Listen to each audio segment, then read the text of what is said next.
السلام علیکم۔ Teach the nation channel پر خوش آمدید۔ ہم نے کلاس نائنتھ کا چیپٹر نمبر 1 اسٹارٹ کیا ہوا ہے، that is named as nature of science and chemistry. ہم اس کے لانگ کوشچنس کو ڈسکس کر رہے ہیں اور لانگ کوشچن میں پورا ٹاپک بھی آ جاتا ہے، اس لیے آپ لوگوں نے ویڈیو کو غور سے سننا ہے تاکہ آپ لوگوں کی ٹاپک کو لے کر انڈرسٹینڈنگ کلیئر ہو جائے اور پھر لانگ کوشچن اٹیمپٹ کرنے میں اور اس کو یاد کرنے میں آپ لوگوں کے لیے ایزی رہے۔ Okay, let start. آپ کی بک میں کوشچن نمبر 5 کے نمبر کے ساتھ جو کوشچن ہے، with the help of few examples highlight the role of science, engineering and technology۔ اس کا آنسر ڈسکس کرتے ہیں۔ سب سے پہلے ہم سائنس، ٹیکنالوجی اور انجینئرنگ کی ڈیفینیشنز دیکھیں گے پوائنٹس کی فارم میں۔ اس کے بعد ہم اس میں سے 4 ایگزامپلس کو ڈسکس کریں گے اور ساتھ ساتھ میں آپ کو بتاتی جاؤں گی کہ کون سا پیراگراف اس ایگزامپل کے لیے آپ لوگوں نے یاد کرنا ہے۔ Let start. یہاں پہ 3 پوائنٹس لکھے ہیں ہم نے، سائنس، سیکنڈ ہے ٹیکنالوجی اور last one engineering. Science is the systematic study to explore the natural world. Science کے تھرو کیا ہوتا ہے، جو نیچرل فینومینا ہو رہے ہیں یونیورس میں، جتنے بھی کام ہو رہے ہیں، جتنے بھی پروسیسز ہو رہے ہیں، ہم اس کو اسٹڈی کرتے ہیں۔ ٹیکنالوجی کیا کرتی ہے، اس سائنٹیفک نالج کو انٹیگریٹ کرتی ہے، اکٹھا کرتی ہے اور ہیومن نیڈس کے لیے یعنی ہماری ضروریات کے لیے، بیٹرمنٹ کے لیے اس کو استعمال کرتی ہے۔ Engineering is the application of scientific principles, اور انجینئرنگ کیا ہے، سائنٹیفک پرنسپلس کو اپلائی کرنا لائف میں۔ سائنس ہے تھیوریٹیکل اسٹڈی، ٹیکنالوجی اور انجینئرنگ مل کر کام کرتی ہے اس کو اپلائی کرنے میں۔ تو اب ہم اس کی ایگزامپلس دیکھتے ہیں۔ فرسٹ ایگزامپل ہے role of science, technology and engineering کے لیے ایگزامپل نمبر 1 ہے رسٹنگ آف آئرن، آئرن کو زنگ لگنا۔ اس میں آپ لوگوں کا بک کا پیج نمبر 11 ہے، رسٹنگ آف آئرن ایگزامپل 1.1۔ اس کو آپ لوگوں نے پورا پیراگراف یاد کرنا ہے، لیکن اس سے پہلے آپ لوگ سمجھ لیں اور میں پوائنٹس کی فارم میں آپ کو سمجھانے لگی ہوں۔ Science investigates the chemical reaction that occur between iron, water and air that cause rusting۔ First of all rusting of iron ہوئی، سائنس نے انویسٹیگیٹ کیا کہ ایسا کون سا پروسیس ہے جس کی وجہ سے آئرن پہ رسٹ لگ رہا ہے، تو پتہ چلا کہ جو آئرن ریئیکٹ کرتا ہے واٹر اور ایئر کے ساتھ تو اس کی وجہ سے رسٹنگ کاز ہوتی ہے، رائٹ۔ یہ ایکسپلور کر لیا اس نیچرل فینومینا کو۔ اس کے بعد ٹیکنالوجسٹ اور انجینئرس کا کام آتا ہے۔ اس کے بعد ایکسپیریمنٹس پرفارم کیے جاتے ہیں جس کی وجہ سے پتہ چلتا ہے کہ یہ کون سے ایسے فیکٹرز ہیں جو اس پروسیس کو انفلوئنس کر رہے ہیں، اسپیڈ اپ کر رہے ہیں۔ تو ہمیں پتہ چلا کہ جب آئرن کو ہم نے کھلی ہوا میں رکھ دیا، آئرن کو ہم نے واٹر کی پریزنس میں رکھ دیا، بارش ہو رہی ہے تو اس کی وجہ سے رسٹنگ کاز ہو رہی ہے۔ ایکسپیریمنٹس کے تھرو ہم نے فیکٹرز کو بھی فائنڈ آؤٹ کر لیا، اور اس کے بعد ہم نے دیکھنا ہے انجینئرس کیا کرتے ہیں۔ Chemical engineers help develop strategies to prevent rust. Chemical engineers ایسی اسٹریٹجیز ڈیولپ کرتے ہیں، ایسے میتھڈز ڈیولپ کرتے ہیں جس کی وجہ سے رسٹنگ آف آئرن کو پریونٹ کر سکیں۔ ہم نے دیکھا تھا ابھی جب ہم نے اوپر ڈیفینیشن پڑھی ہے سائنس، ٹیکنالوجی، انجینئرنگ کی، تو ہم نے دیکھا کہ انجینئرنگ کا کام ہوتا ہے سائنٹیفک پرنسپلس کی بیس پر اپلائی کرنا چیزوں کو۔ تو یہ بیسیکلی اپلائی ہو رہا ہے کہ رسٹنگ آف آئرن کس وجہ سے ہوئی، ہم نے اس وجہ کو ریموو کرنا ہے۔ بیسیکلی یہ اپلیکیشن ہے for the human needs. I hope یہ جو پیراگراف ہے، یہ ایگزامپل آپ لوگوں کو سمجھ آ گئی ہوگی، اس کو یہاں سے سمجھ لیجئے، اور جو آپ لوگوں نے یاد کرنا ہے وہ آپ کا میں نے بتایا پیج نمبر 11 پہ example 1.1 investigating the rusting of iron.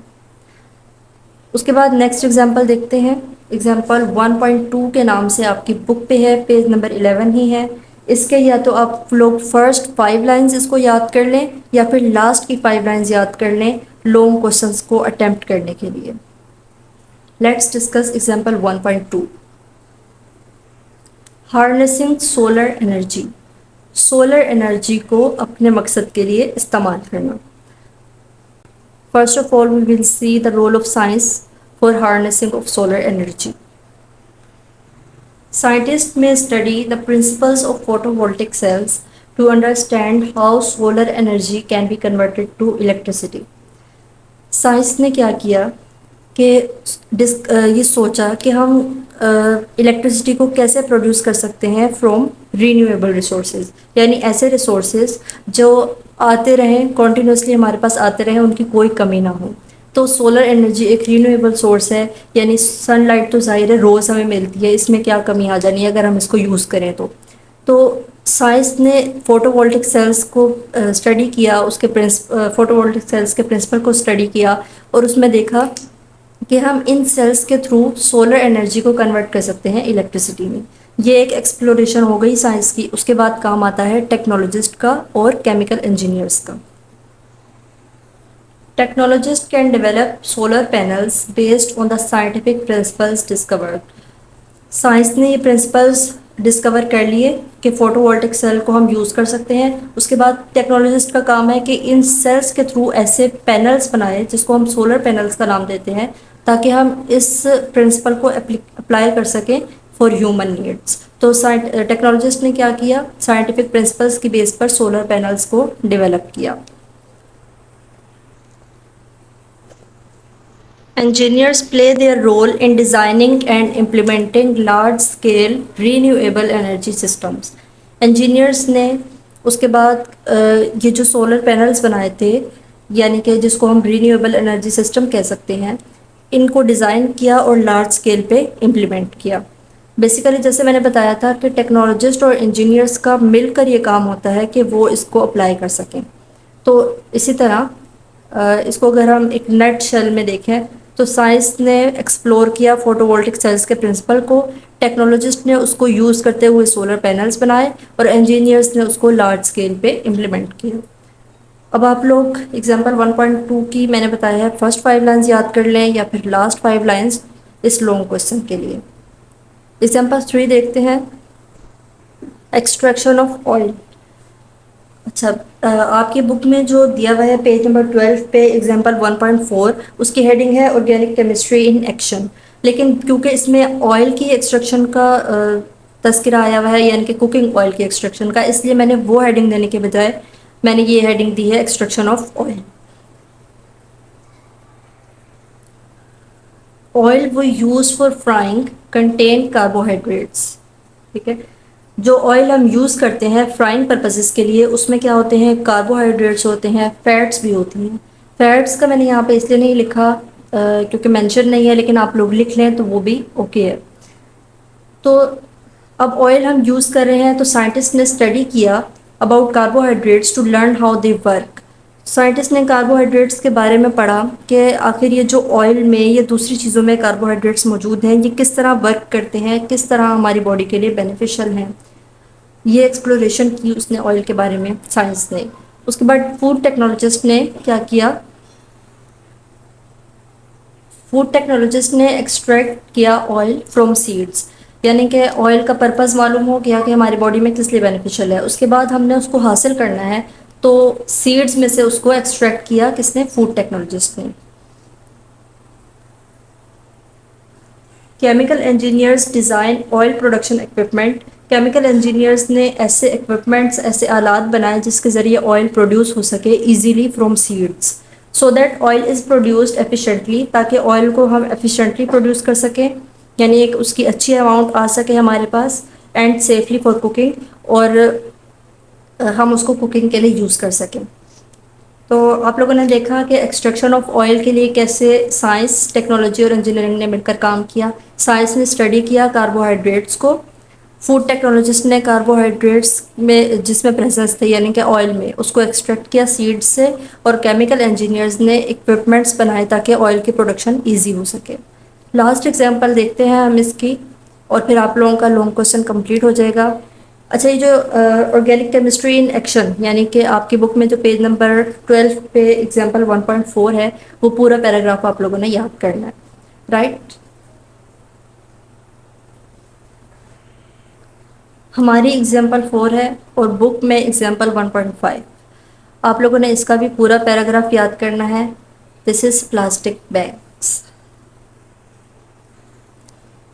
یہ جو ہم نے لکھا ہے پہلے ہم اس کو پڑھ لیتے ہیں۔ Scientist discovered the small building blocks known as monomers. Science نے ڈسکور کی کچھ اسمال بلڈنگ بلاکس جس کو اس نے مونومرز کا نام دیا.